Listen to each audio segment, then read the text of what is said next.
Getting ready to take on your lawn? Make your first move with the reliable performance and power of Steel tools. From hedge trimmers and mowers to string trimmers and more, right now save on select gas tools starting at just $149.99. Real Steel. Find yours at steeldealers.com.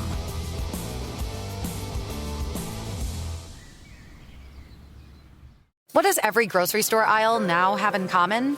Products that come in paper packaging. And we don't just mean the obvious ones like cereal boxes and juice cartons. From beauty products to boxed water, there are more opportunities to go papertarian than ever before. So why should you? Because paper comes from a renewable resource and can be recycled up to 7 times. Simply put, it's the smart choice for the environment. And it turns out, the easiest choice for you. Learn more at howlifeunfolds.com/papertarian. It's time to get inside the Giants Huddle.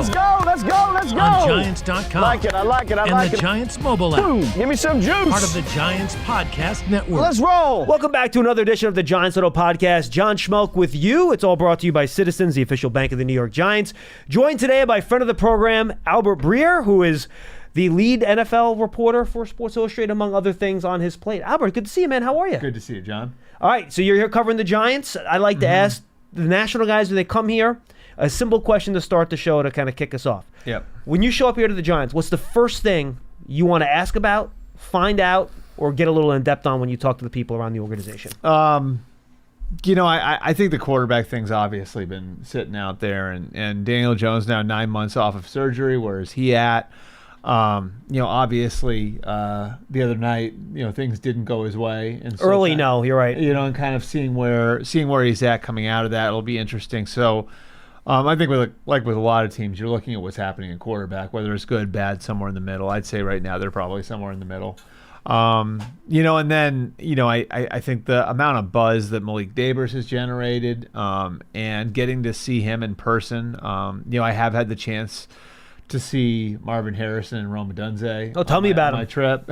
So like getting to see them versus Nabers, which I think these three guys have a chance. This has a chance to be, like the Julio AJ Green class. And it was interesting because when I first heard there might be a team or two that likes Malik more than Marvin. At first, I didn't believe it. It sounded like pre-draft BS, and we sort through a lot of that every year. But the more I dug in, it wasn't really an affront to Marvin so much as it was a compliment to Malik. And where, if, one of them is Julio, then the other one might be AJ, where that was really considered in 2011, kind of a generational receiver class. This might be one too. And then you have the third guy on top of it in Rome, who's a really good player as well. And so, what I saw from Marvin was everything looks easy for him. He's so smooth, and just the way he is able to contort his body to manipulate the defender and put himself in a position to make a play after the catch. It's like a 6'3" guy that moves like a 5'10" guy. It's crazy. It's amazing when you look at Brian Hartline, who's his receivers coach and now the offensive coordinator at Ohio State, told me this a couple of years ago, and it's one of those things you can't unsee, is that he's got the legs of somebody who's 5'11", and he's very low cut, which is why he's able to kind of move and throttle down, and throttle up, coming in and out of his breaks. And like Hart would always say, he moves like his dad did because his build from the waist down is like his dad. Interesting. And yet he's got this big long torso that allows him to play like a bigger player, which makes him really unique. Rome is just, you think about the bigger guys who maybe didn't have the top end breakaway speed. He's sort of one of those. Larry Fitzgerald might be the wrong comp because Larry Fitzgerald's one of the greatest ever, but that's sort of the style of player I think Rome becomes as an NFL player. Maybe not quite what Fitz was, because again, that's a really high bar, but that style of player. And then, Malik Nabers, and again, I'm excited to see it in person, but Malik Nabers is kind of the guy who is very fast, can make plays after the catch, is strong, more of the catch and run guy, than the other two are. So I'm excited to see Malik. And then, I think a huge swing factor, and I don't think anybody in this building would disagree with this. Like, a huge swing factor for the team is going to be how the offensive and defensive lines play, which is, I mean, a lot of teams, but yeah, like getting to see what the offensive line looks like remade, with Runyon and Illuminor in there now, and they hope they can get more out of Neal, and then what the defensive front looks like with Dexter and Kayvon and Brian Burns coming over from Carolina. I think really that's kind of how those two groups play, I think, determines how far the Giants can go. I agree 100% with everything you said. So let's dig into the first thing you said, because I do think, and look, we took calls on our show after the Giants game against Houston. All the calls are about Daniel Jones. That's what Giant fans want to talk about right now. That's just, we are where we're at, right? And that's the sport, right? That's the sport. It's like every team. If you want to win, you need a quarterback. Yeah. That's the way it goes, right? So when you say the Giants are in the middle, what do you mean by that? I think it's maybe not knowing exactly what you're going to get out of the position right now. And it was really good 2 years ago. Obviously, last year you have the injury. They were expecting a lot out of DJ last year. Even before the injury, it was more scattershot than it had been the year before. Yeah, of course, what was going on around him was also a lot worse than it was the year before. Yeah, and so obviously this is a critical year for Daniel Jones. Yep. This is the last bit of his guaranteed money in that big contract he signed a couple of years ago, or a couple off seasons ago. And so what they get out of that position, what he looks like versus, and what has he looked like versus Drew Lock in practice, and how that kind of sets the course for the franchise moving forward. Like, I think even if it's not as good as it was 2 years ago, I think Brian Daboll and his staff are good enough to coach around it, right? I think from a big picture perspective, it's obviously going to have a massive impact on what this looks like. And I do think that they've done a good job in getting the roster to a point now where, like I'll make the comparison to Chicago. Like, they were able to build in Chicago to where now Caleb Williams is walking into a pretty good situation. Really good situation. You know what I mean? For like sure. Where he's got Rome and he's got Keenan Allen and he's got DJ Moore, and Darnell Wright was a top 10 pick on the offensive line for them, and so they don't need him to be Superman, right?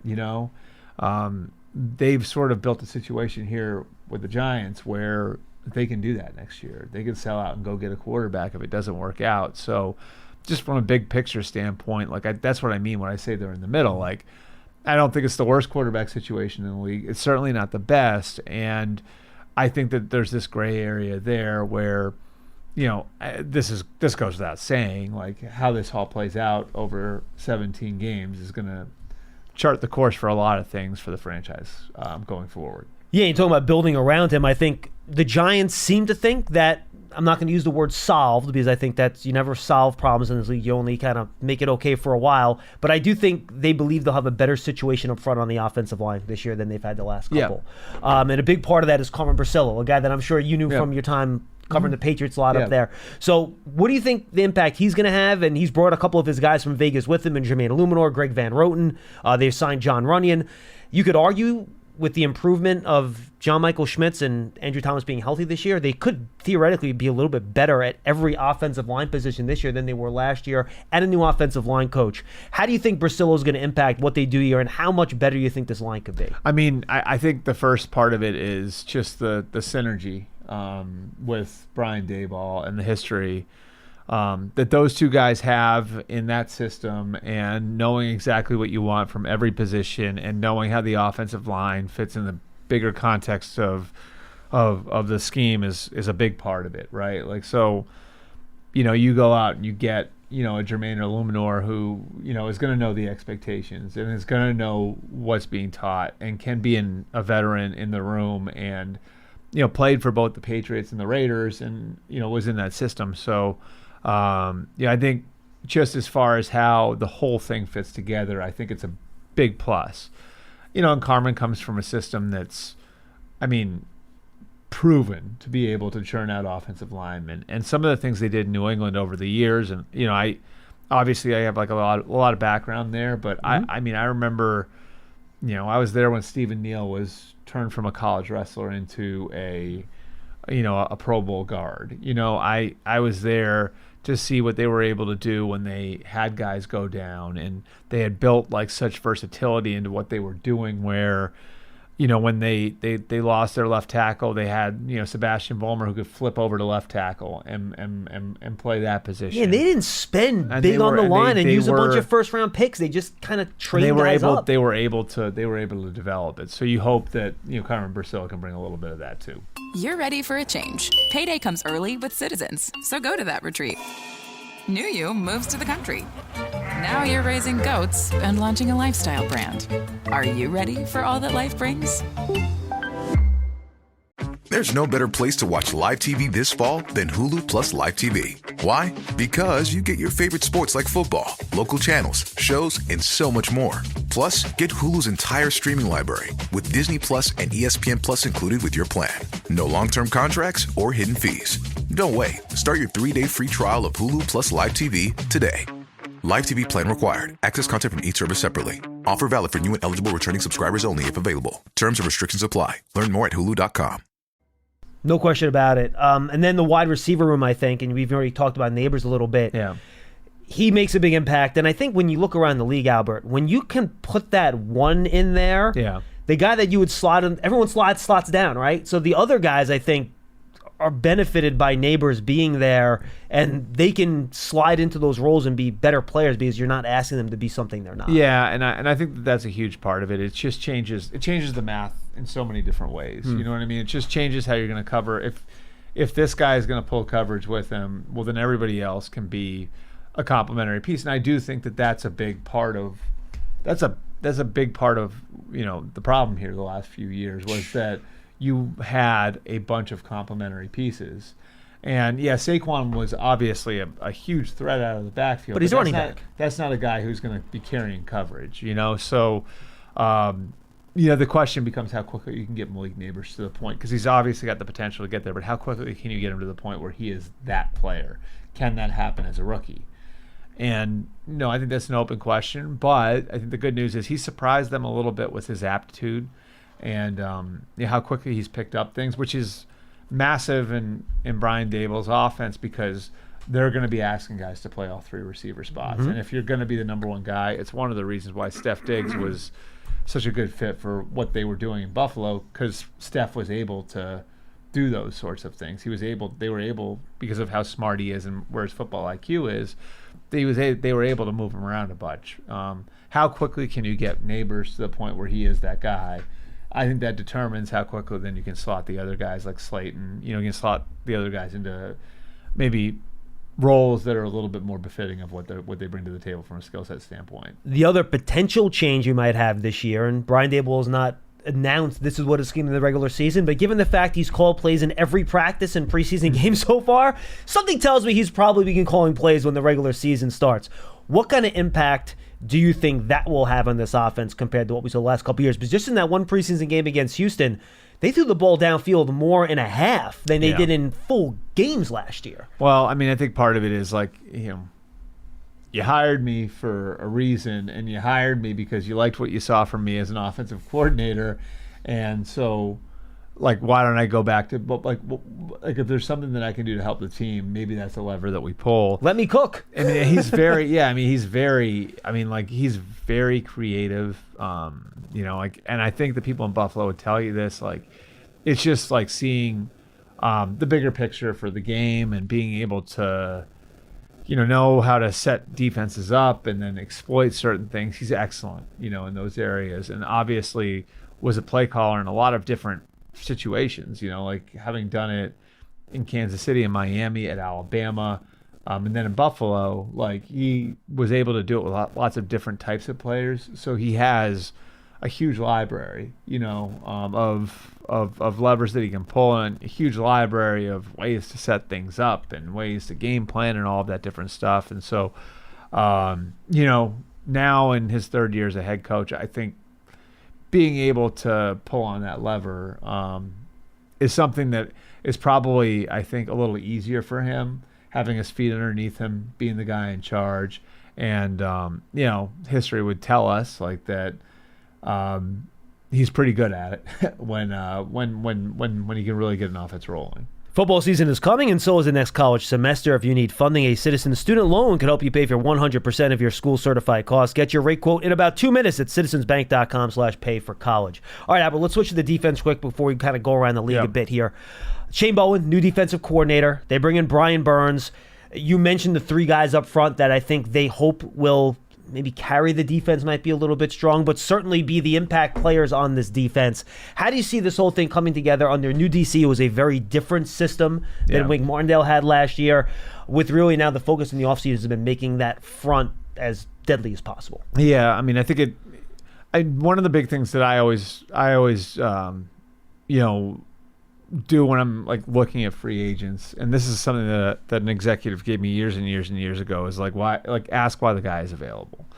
And I think that was what made Burns unique, was that he was available because things had really gotten sideways from a personal standpoint, where he just didn't want to go back there. And the negotiation had gotten really sour between he and the team, and they turned down that massive offer from the Rams in the middle of 2022, and he just wasn't going back there.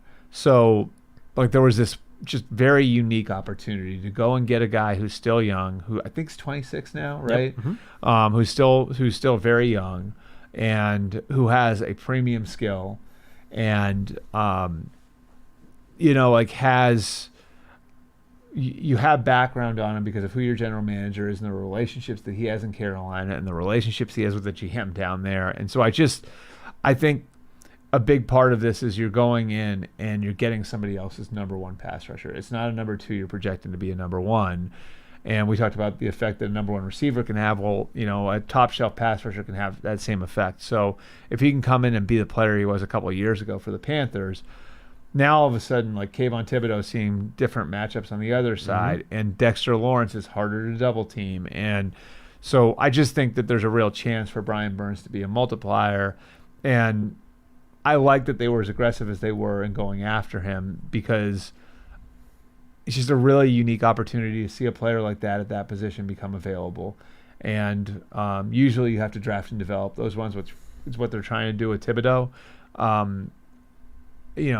I was surprised there actually wasn't more of a market for Brian Burns when he came available after the 2023 season. Yeah, 26-year-old pass rushers that have had at least 8 sacks in all 5 of his years. They just don't become available, generally speaking. You're 100% right. In the modern NFL, we've seen this with some teams, the Eagles, I think, to some extent over the past couple of years, where a really good pass rush can cover up some warts in the back end on the secondary. Yep. The Giants can be rolling out a bunch of young guys out there, man. Deontay Banks is in his 2nd year, and Jason Pinnock's in his 3rd. Those are the vets of the group. Dane Belton and Tyler Nubin, a rookie, Andrew Phillips, a rookie, Cordell Flott, a 3rd-year guy. A lot of youth out there. Can they figure out a way where that pass rush can help mitigate some of the danger in playing such a young secondary? I think like in the beginning, it's going to have to be the answer. You know what I mean? You're going to have Deontay Banks is going to have to become a guy that can be a number 1 corner. Yeah. And when you need to match someone up with and I haven't looked at the schedule. I haven't studied the schedule quite as close. Justin Jefferson, week 1. But I can say, Justin Jefferson, CeeDee Lamb, Terry McLaurin, AJ Brown, AJ Brown. You've got guys in the division where it's if you want to match up, you can. Deontay Banks is on him to become that guy, and then if he's the number 1 guy, then things can start to flow down from there. Who's the number 2 corner going to be? I think you're counting on Phillips to be your nickel. Yeah. The pass rush is a huge part of it, and then I think getting the development from Banks is critical to making it work with a younger group back there. All right, let's talk about the NFC East very quickly here. They have not been in the stratosphere of the Cowboys and Eagles the last 4 or 5 years, however you want to break that down. But I feel like there's some vulnerabilities for the first time with Dallas and Philly this year. Yeah. Philly, I'll use the word because I think it's accurate. They collapsed at the end of last year, right? They really fell apart. The Giants beat them for the first time in forever in the last week of the year. And then Dallas, they lose a lot of talent in the offseason, new defensive coordinator, all these contract issues with the coaches and the players and all that stuff. Do you see some vulnerability with those 2 teams in the NFC? Yeah. Maybe the Giants aren't good enough to catch them, but I don't feel like they're pencil them for 12 or 13 wins and rock and roll. I mean, Dallas clearly has a lot going on. A little bit, right? Between CD and between McCarthy being a contract year, Dax in a contract year, Micah, is eligible for a contract for the first time, and he could wind up being the first $40 million non-quarterback. Like, there's a lot happening there, and how does that affect the health of the team? And I think having a veteran coach helps, and the fact that Mike's able to kind of manage his own situation helps, and there's still talent there. There's always talent in Dallas. They draft well, man. When you draft well, you're always going to have talent. They draft really well, and they've been able to manage it, and for all of their warts, like they've consistently fielded one of the best rosters in football, like every year, right? 12 wins straight, 3 straight years. And so, like you wonder how much the outside stuff's going to affect them. Philly's got just so many moving parts. Now, I'd say it's a credit to them how much they've invested in the lines of scrimmage to be able to withstand losing Jason Kelsey and Fletcher Cox at once, right? But those are two, tentpole leaders. Those are two guys that are, icons for that franchise. And so they have guys, Cam Jurgens on offense, has been starting, and move him over to center. And you have Landon Dickerson on the interior there too.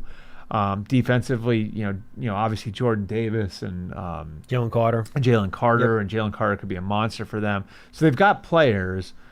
So how does the leadership change coming out of last year with those two guys gone? And then you consider, you go to the coaching level, and you've got 2 new coordinators, in Kellen Moore and Vic Fangio. And I know for Nick, like one of the big things has been trying to recreate the mix that they had there 2 years ago. They felt like they had a really special camaraderie.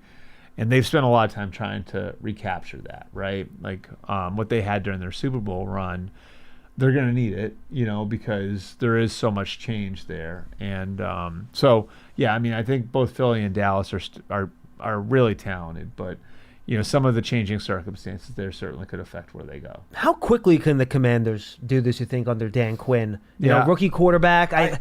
Two things worry me. Their offensive line and their secondary on defense. And those are 2 things that I'm having trouble convince myself they can work around. I would say that if you're a Commanders fan, your hope should be for them to ascend as the year goes on. Mm-hmm. So, they might be 3-6.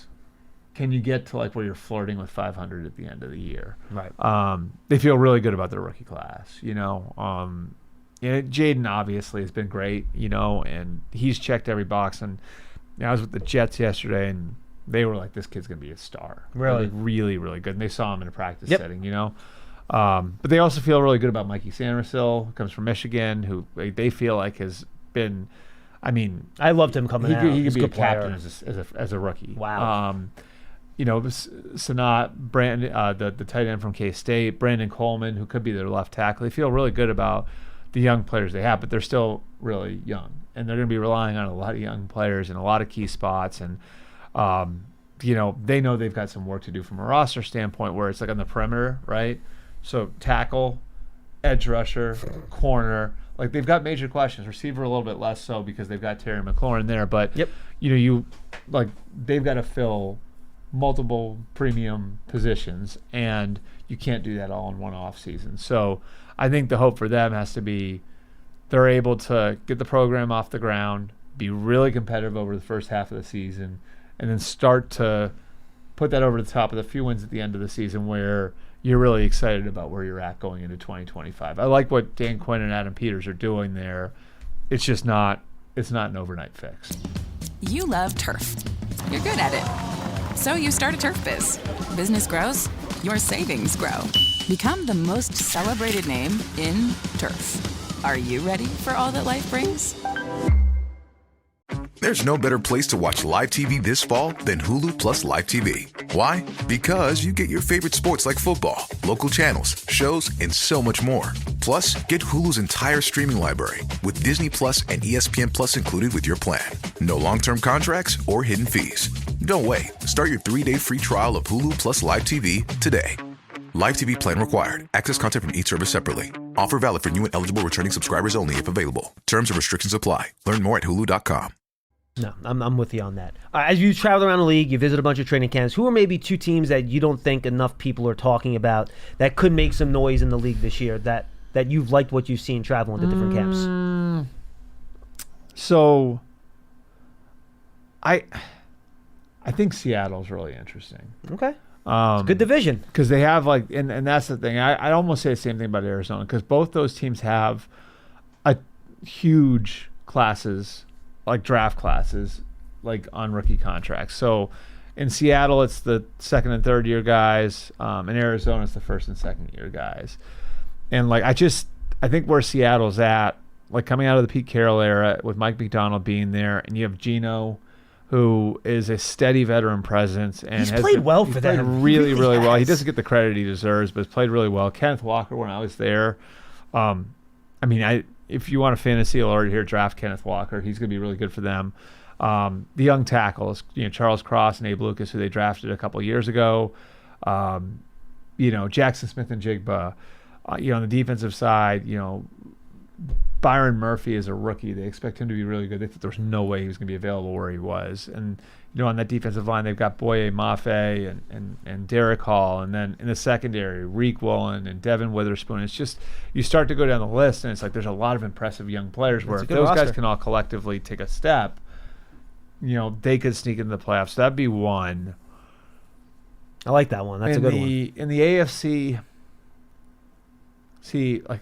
it's hard to find a surprise team in the AFC because, the one team that I think is getting a little overlooked that I think could be a problem is Indianapolis. And I just think that because I think Shane Steichen's excellent. I think a huge part of why Jalen Hurts took a step back last year was losing Shane Steichen. I agree with you. A massive part of their Super Bowl team 2 years ago. And I think he did an excellent job last year. And they were on the doorstep of the playoffs after losing their quarterback in the first month of the season. And they had to rejigger what they were doing offensively to fit Gardner Minshew rather than Anthony Richardson. Still almost made the playoffs, by the way. Yeah. And then, they really feel good about their rookies, like Laiatu Latu coming in from UCLA. Now, his health is a question, but if he can stay healthy, should be excellent. A.D. Mitchell has made a good impression there early on. Has he? I just think you look at that team and that coaching staff, and I have a lot of faith in Shane's ability. And I'm not saying they're gonna beat out a really good Houston team in the AFC South, but I wouldn't be surprised if that division comes down to the last 2 or 3 weeks, because Indianapolis is, I think, strong enough across the board to be there in the end. And that division in general is another one that I think's gotten a little bit better. The two divisions the Giants play, just 2 more questions, is the AFC North, which is going to be a bloodbath this year. Yeah. And then the NFC South, which is kind of a bloodbath in a different way. Both divisions have teams really close. I think they're in different tiers, but they're teams that I think both divisions are going to be super competitive. How do you see those two divisions kind of breaking it down a little bit? Yeah, so I would say the NFC South, you want to talk about not getting enough credit. Tampa has been in the playoffs 4 years in a row. Has it really been 4 years in a row? Yeah, so they've been in the playoffs 4 years in a row. Like in the Brady years, it makes sense. They lose Brady. They lose Brady. They still win the division. Baker, I think, is in a really good place right now. And still a really well balanced roster, and you've got a lot of guys there that have rings, so your Mike Evans, your Chris Godwins, your Levante Davids, your Vita Vez, there's Tristan Wirfs, there's a lot of guys that were there for the championship. Sure. So I know there's excitement over Atlanta. I'd be a little concerned about their defense. Me too. Going and getting Judon and Simmons, I think it'll help.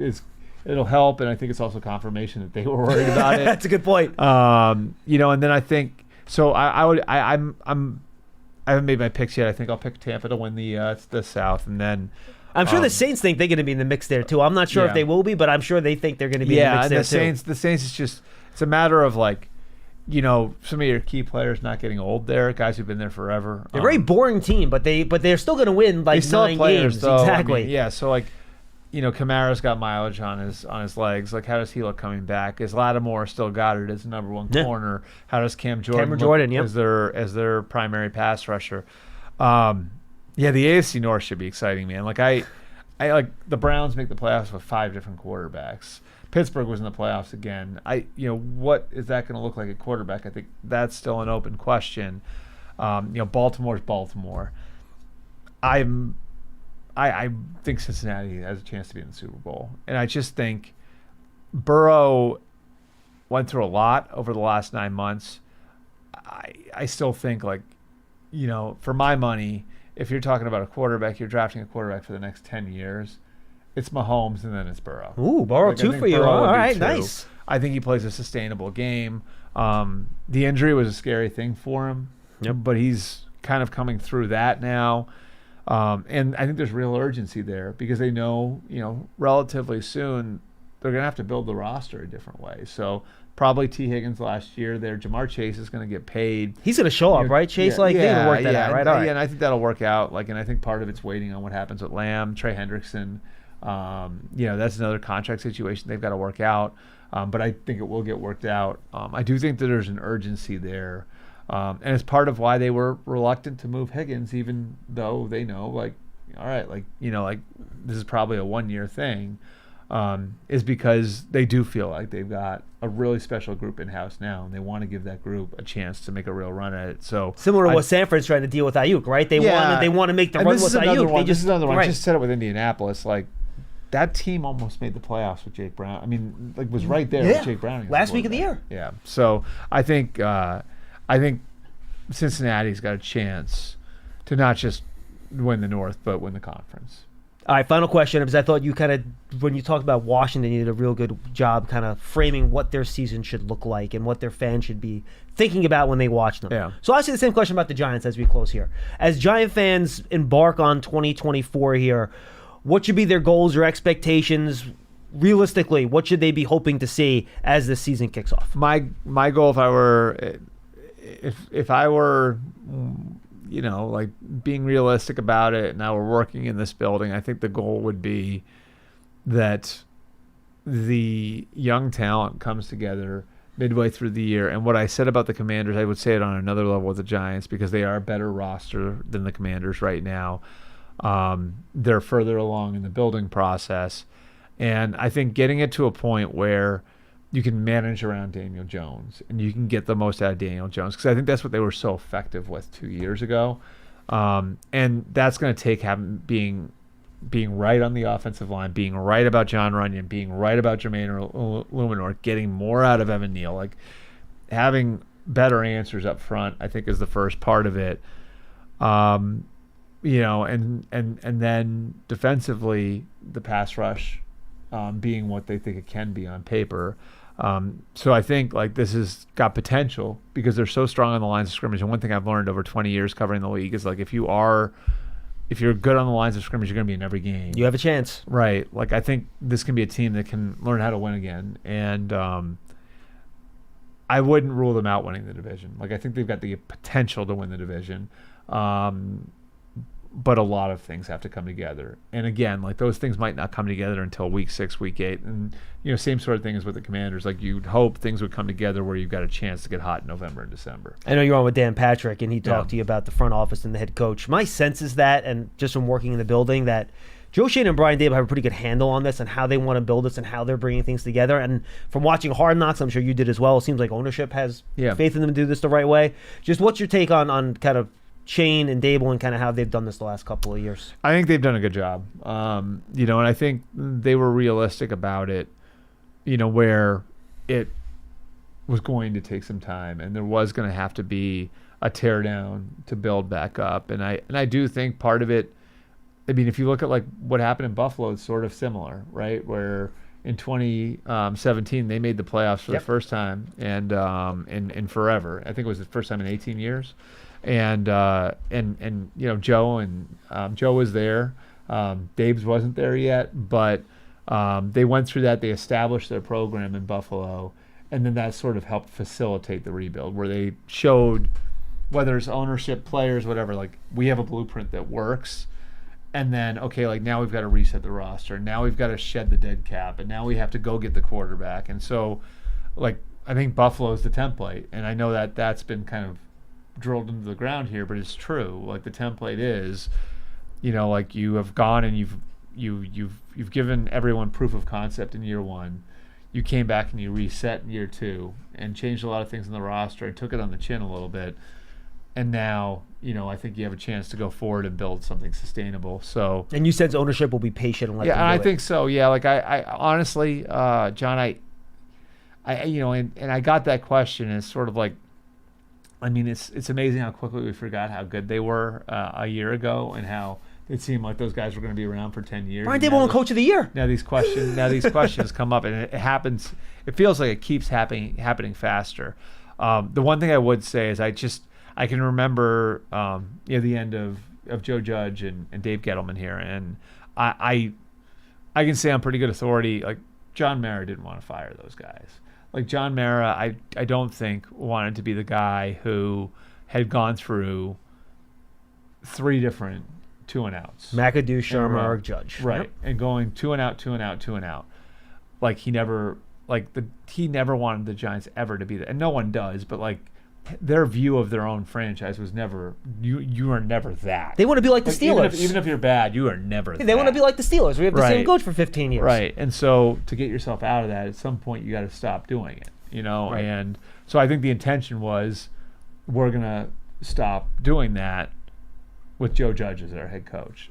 And that didn't work out. So I think, John Mara, the rest of ownership, like I think they're going to have resolve to stay the course with this group. Albert, what a wealth of knowledge. We really Absolutely. appreciate it, man. Thank you for doing this. Always here for you, whatever you need. Thank you so much for the time. All right, thanks, John. That's the Giants Huddle podcast brought to you by Citizens, the official bank of the Giants. We'll see you next time, everybody. Getting ready to take on your lawn? Make your first move with the reliable performance and power of Steel tools. From hedge trimmers and mowers to string trimmers and more, right now save on select gas tools starting at just $149.99. Real Steel. Find yours at steeldealers.com.